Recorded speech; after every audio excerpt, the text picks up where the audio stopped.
10x adoption, that we've seen so many numbers thrown around. We had the CIO of Guggenheim, Scott Minerd, on Fed Day telling us that he thinks fundamentally Bitcoin should be about 400,000. Our guest the next day said, it should be at 1 million. I mean, the numbers keep on going. But who's driving this at the moment? Is it institutional buyers that are driving the crescendo in prices? Is it retail? What are you seeing?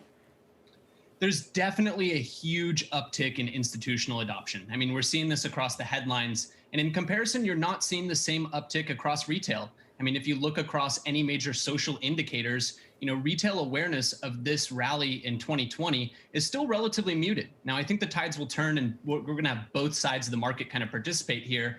But really, I mean, we have to think about some of the developments here. With PayPal rolling out buy and sell capabilities to some 380 million users around the world, with giants like Facebook leaning in and every major financial institution now embracing crypto, I mean, it's hard to see how we don't go from 100 million users currently to 1 billion over the next few years. Oh, that's a call right there.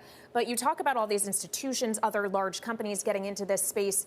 Has regulation caught up with that?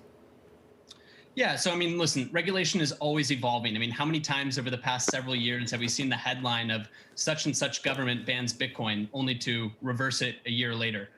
So listen, regulators are definitely getting more comfortable with the space. I think they recognize that this is an innovation that is not going to be uninvented and that Bitcoin is here to stay. And that really the story is probably going to be much broader than just Bitcoin here.